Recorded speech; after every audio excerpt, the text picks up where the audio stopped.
Hi everyone, thanks so much for joining in today's video. Today's video is going to be a quick and dirty evaluation of a property. So this is something that I've learned to do when I am in a hurry and I'm looking to put in an offer to a seller.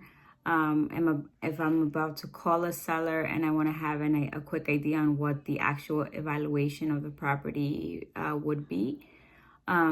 Or if I'm getting ready to send a letter of intent or like a feeler before I send an official offer to an agent. I do this quick evaluation just to see what the market is telling me that the property is valuated for. Okay, so you definitely want to do this prior to discussing anything about price with anybody. So I hope this video is helpful, and I'm going to be Okay, so let's say I want to see this property. As we can see right here, it is a 2-bedroom, 2-bath, 1,000 square feet, built in 1925. So just to know, the property looks really, really, good. It's got, new roof, it looks like, new flooring, looks like new windows.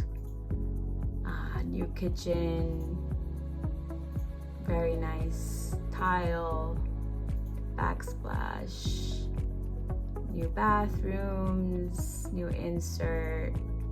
So it looks like it has 2 bathrooms, new countertops, new washer dryer, and very nice little backyard with a new fence. So it all looks really, really nice. So after you look at the pictures, you want to see, okay, so you now know a bit of the condition of the house, and you see the price is already a little bit lowered. You see right here under right here the description, where you can see that it has been listed for 106 days, so definitely it is long days on market. And it also gives you a description of the year that it was built, and right now it is priced at 318 per square foot. And what I look for is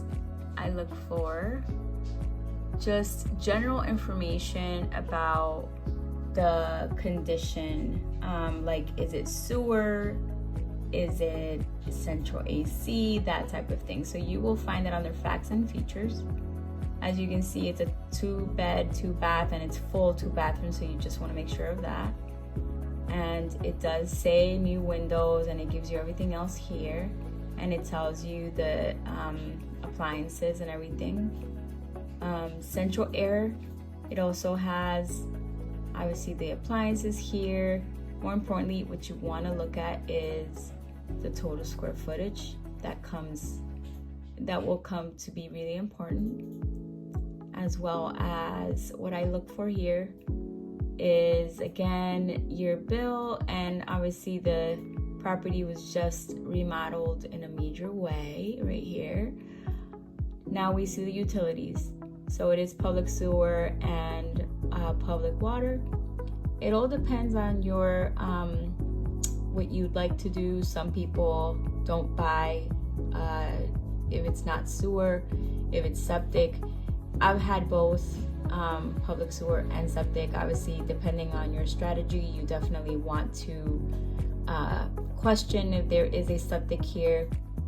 If you are doing midterm rental or short-term rental, you want to make sure that your septic system is enough to sustain the high usage. Okay, so please make sure you verify all that information. And last but not least, I do like to see person has owned it for a very long time, as it was sold in 1997 and it is now being sold, so you can see the history sometimes. And then I also go to climate risk, and I see here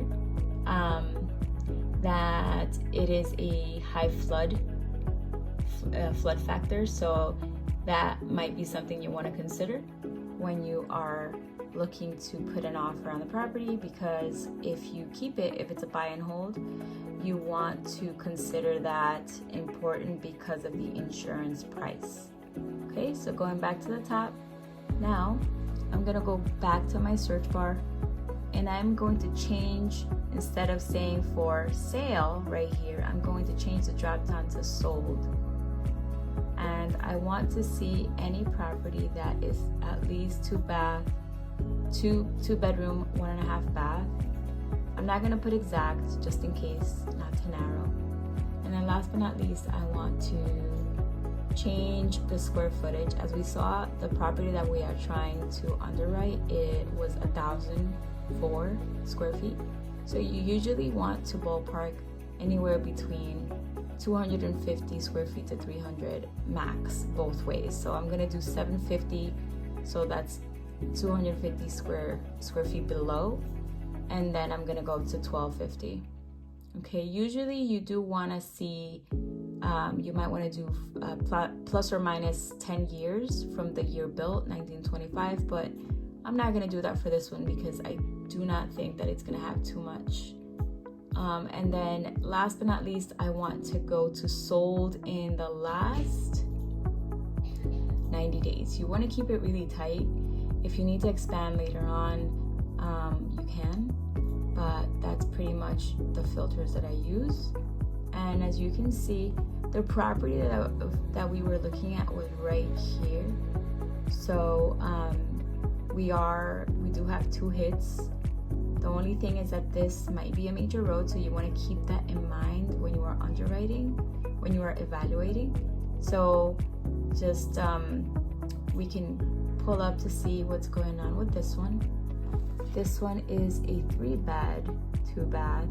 It's around the same square footage, and it sold for $355,000 about a week and a half ago. Okay, so, and it does not give you the pictures. So if you do have a friend who has access to the MLS, an agent that you know, you definitely want to keep that friend so that they can help you out if possible, so that they can pull the MLS and see what they may have available. Okay, they will be able to see the pictures of the condition, so you can compare if this is an actual comparable property or not. Okay, I will actually pull this back to 6 months just to see how many other properties I get. And these 2 comparable properties are in the same little vicinity, and we are not crossing major roads. They are in the same spot, so that's really good. You want to avoid crossing major roads. Like, I would never go over here or over here, right? Because it might be too far away. You usually want to stay within 0.5 to maybe 1 mile of a distance, if not closer, depending on the market you're in. I know for Philadelphia, Pennsylvania, it's like 0.25 is the most you can go.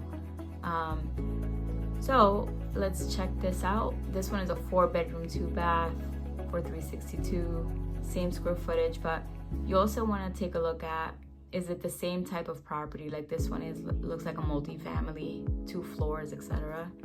And then this one is a 3-bedroom, 2-bath for 1,232 square foot.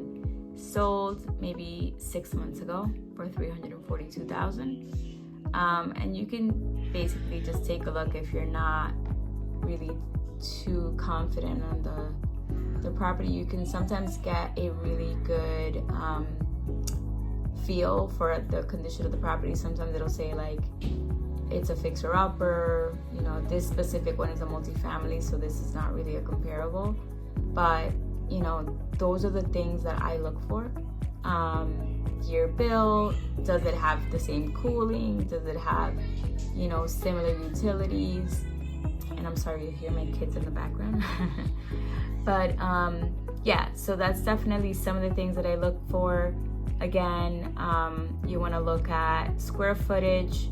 You want to look at, is it comparable? Is it a 2-bedroom, 2-bath? If it's off by 1 bedroom, just consider that and take off a little off the top. But you know, so those are some of the things that I look for when I'm comparing.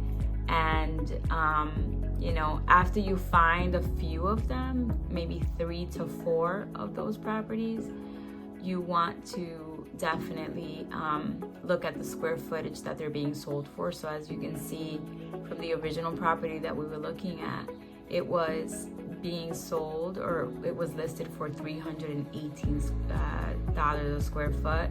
So you want to look at how much is this one selling for, like if this was a comparable property, if it was selling for 250 square foot, and then this one perhaps was selling at like 280 per square foot.